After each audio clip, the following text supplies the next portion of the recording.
da nossa nona aula, na aula anterior, eu falei sobre o self e o processo de individuação.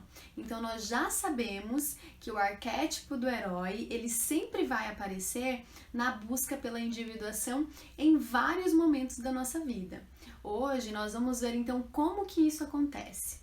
E para isso, eu separei então um recorte de desenho para uma pequena análise reflexiva sobre essa jornada do herói. Você já deve ter assistido ou já deve ter ouvido falar da Caverna do Dragão, e inclusive que esse é um desenho que não tem fim. Existem aí várias especulações, né, sobre esse desenho, a respeito disso, né? Uns vão dizer, então, que o final ele foi recusado porque ele tinha aí um fim muito terrorista, muito infeliz, e outros vão dizer que é porque, então, o criador ele morreu antes de terminar, então, de escrever a história. Seja qual for a verdade sobre isso, né? Eu tenho aí a minha própria teoria baseada na psicologia analítica. E nós vamos ver então um trechinho pra gente assimilar. Aventuras, perigos, o bárbaro, mágicas, cavaleiros e acrobata. O arquétipo do herói, ele aparece como um auxiliar para nos ajudar a seguir então o nosso caminho em direção ao self. Acontece que essa mitologia sobre o herói, ela não tem fim. Por quê? Porque nós sempre vamos estar em constante movimento, né? Essa história ela não termina nunca, né? Por quê? Porque a gente está sempre entre morte e ressurreição.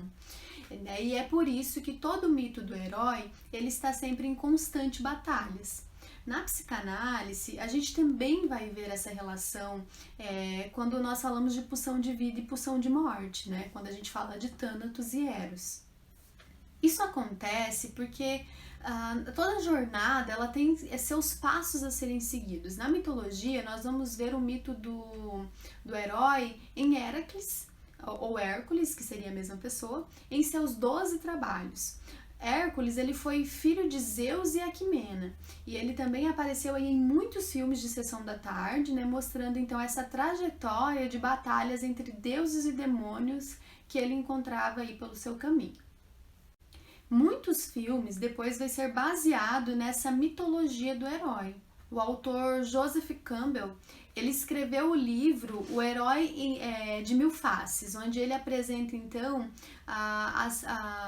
os passos, né, da jornada do herói. Uma curiosidade é que mais tarde o George Lucas ele consulta esse cara para fazer então a famosa trilogia de Star Wars, né, um grande sucesso no cinema até os dias de hoje.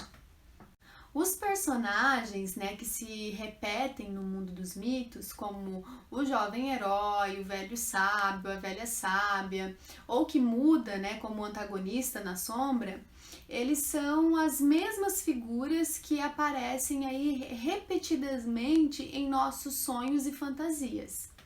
Por isso que a maioria dos mitos, né, as histórias sobre são construídas sobre modelos mitológicos, né? Na maioria das histórias, elas têm aí um sinal de verdade psicológica. Essas etapas construídas são arquétipos padrões que estão presentes na nossa vida, né? Na vida de todos nós, e em vários momentos também. É como se fosse então um chamado à aventura, é um processo cíclico, né? Um processo que não tem fim.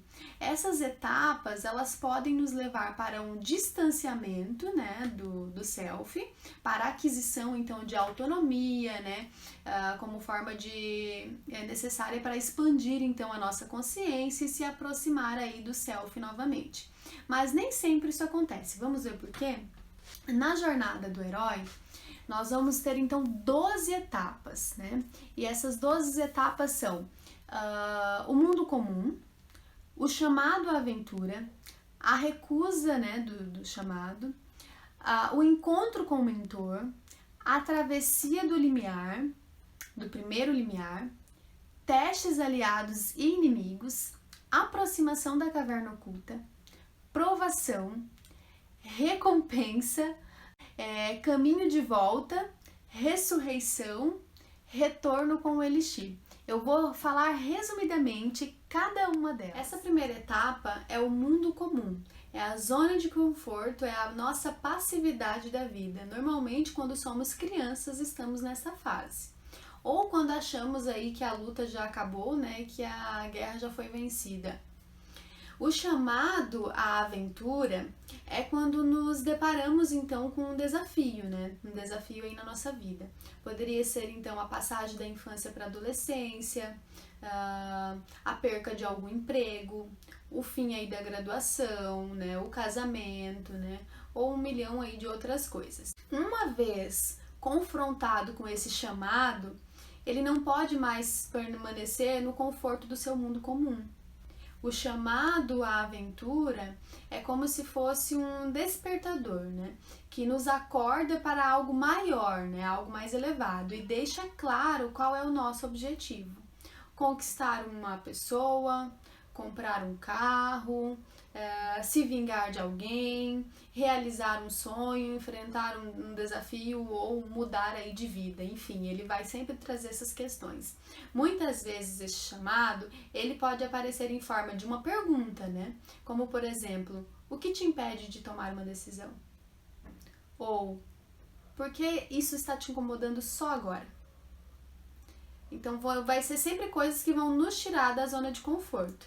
A recusa do chamado normalmente é o momento em que sentimos mais medo.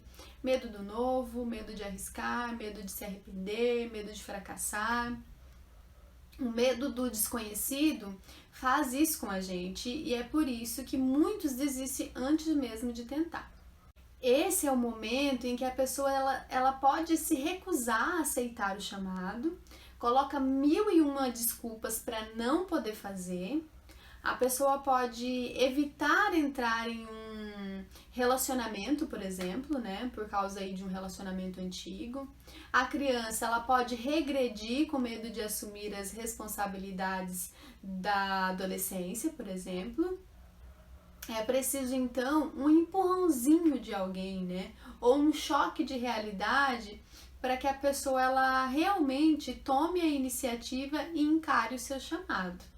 É aí que entra, então, o mentor, que na psicologia analítica nós vamos ver, então, como o velho sábio, como a velha sábia, né? São, então, aquelas pessoas que têm mais experiências, né, que a gente, que já passou, então, por algo parecido. O mentor, ele te dá aquele empurrãozinho, né? A função do mentor é preparar o herói para enfrentar, então, o desconhecido. Pode ser, então, aquela pessoa que te dá conselhos, orientação ou um equipamento, né? Um equipamento mágico, né? E assim como acontece na caverna do dragão, que a gente já viu, mas o mentor, ele não vai entrar na batalha contigo, ele só te mostra o caminho, o restante é contigo, o restante é você que faz. O mentor, ele também pode ser o nosso desejo, né? Não necessariamente uma pessoa que é externa a nós, mas também algo que está em nós. Após aceitar, então, essa missão, você entra na travessia do primeiro limiar, que é, finalmente, aí o herói, ele se compromete com a sua aventura e entra plenamente nessa história como protagonista pela primeira vez. Ao entrar na travessia do primeiro limiar, começa então a enfrentar as consequências de lidar com os problemas ou com os desafios, né, que serão apresentados pelo chamado à aventura. Mas a história, ela decola, né? A aventura, ela realmente começa e o primeiro limiar marca a passagem do primeiro para o segundo ato. Agora que entrou na chuva, vai ter que se molhar. Chegou a hora, né, dos testes aliados e inimigos. O momento de saber quem está contigo e quem virou seus inimigos. Sempre quando decidimos, né, entrar em uma jornada, seja ela qual for, sempre vai ter aqueles que estão felizes por você e estão contigo e aqueles também que não se beneficiam do seu sucesso. Hoje em dia, né, nas redes sociais, isso fica bem fácil de saber. Vão ter aqueles, então, que vão te seguir, vão ter os que vão te deixar de te seguir. Também vamos ver isso acontecer dentro das próprias famílias. pais que sabotam os próprios filhos, porque eles não querem então cortar o cordão umbilical, né? Tem também as questões dos preconceitos, né? Decisões que magoam as outras pessoas, né? E essas as consequências que a gente enfrenta quando temos que decidir por alguma coisa. E somos testados o tempo todo para ter certeza se é isso mesmo, né, que nós queremos, né? E para provar aí a nossa competência. Testamos então o nosso ego o tempo todo. Aqui nós já começamos então a nos preparar, né, para a grande missão, né? Essa preparação é a aproximação da caverna oculta. É bem comum ver esse tipo de situação nos jogos de videogames, em que nós vamos então nos preparando para a próxima fase e vamos ganhando aí vidas, né? É como se fossem as armas que nos deixam então equipados para o próximo nível. Na mitologia, a caverna oculta, ela pode representar a Terra dos Mortos. O herói ele pode ter que descer então para o inferno e resgatar aí alguma coisa, né? Ou a uma caverna para enfrentar aí um dragão e ganhar um tesouro. A aproximação, ela compreende todas as etapas para entrar na caverna, né? Entrar nessa caverna oculta e enfrentar a morte ou o perigo supremo. Mas aí aparece o vilão, que é o grande momento em que temos que passar por uma provação. É quando acontece, então, um confronto direto com o seu maior medo. Aqui você tem que mostrar resultado, não basta só dizer que é bom, tem que provar. Aqui não há mais espaço para procrastinação, é hora de agir. É um momento de vida ou de morte psicológica. Momento em que muitos desistem de lutar. O herói ele tem de morrer ou parecer que morre para poder nascer em seguida. Nos filmes, esse momento, né, da jornada do herói, ele mexe com as nossas emoções. Por quê? Porque conseguimos nos identificar com essa história e compadecer com esse sofrimento. As nossas emoções, elas são temporariamente deprimidas, para poder então reviver quando o herói ele retorna da morte. O resultado desse reviver é uma sensação de entusiasmo e de euforia. Os parques de diversão, onde tem aqueles brinquedos perigosos, né, esportes radicais, montanha-russa, eles fazem sucesso porque eles despertam em nós essa sensação de morte e ressurreição. A gente nunca se sente mais vivo do que quando encaramos a morte de perto. É comum que aqui aconteça então um rito de passagem, porque estamos então marcando, né, uma fase de desenvolvimento vital e psíquico. Como, por exemplo, quando morre um universitário e nasce um profissional, né, que é marcado aí pela formatura. É também o luto das coisas passadas, né, e um novo renascimento. Depois vem a grande recompensa após sobreviver à morte, derrotar o dragão e liquidar aí o Minotauro. Chegou a hora então da gente comemorar, que normalmente é marcado por um símbolo, que é o conhecimento e as experiências, né, que conduzem então a uma compreensão maior das coisas, né, a nossa expansão da consciência, uma reconciliação também.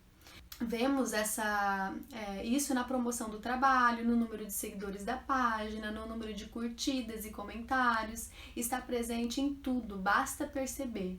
É aqui que nos deparamos com a transformação, porque já não somos mais as mesmas pessoas.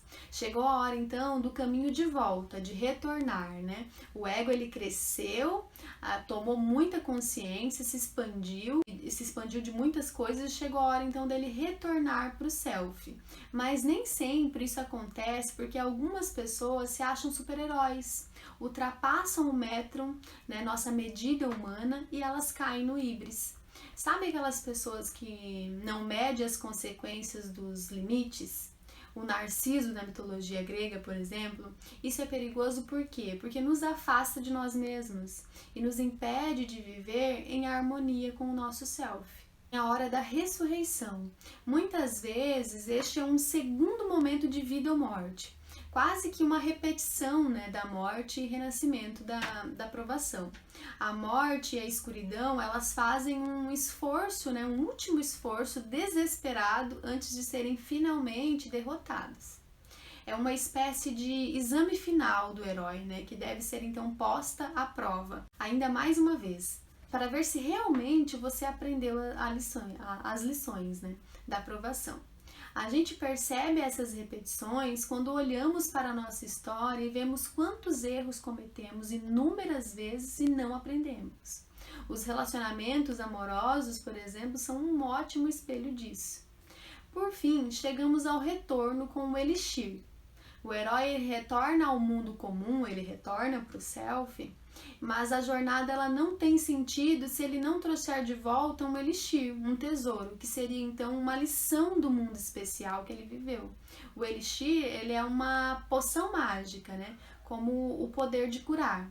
Pode ser aí um grande tesouro, né? Como o Santo Graal, que magicamente cura, né, a terra ferida, ou pode ser simplesmente um conhecimento, né, ou experiência, né, que de alguma maneira, né, de alguma forma, poderá ser útil para você e para mais alguém. Nem todos conseguem alcançar essa etapa, e sempre quando fracassamos em alguma coisa, retornamos a um estágio anterior. É como se a gente não estivesse preparado para essa missão. E acontece uma espécie de regressão, né? Como se a gente quisesse então voltar aos cuidados da mãe. É aí que temos então que esperar o próximo trem passar e que seria aí uma segunda chance. Muitas vezes a expansão da nossa consciência ela fica restrita porque estamos aí sendo dominados pela sombra, né? Vivendo a vida inconscientemente. O Jung ele tem uma frase bem interessante que fala sobre isso. Até você se tornar consciente, o inconsciente irá dirigir a sua vida e você vai chamar isso de destino.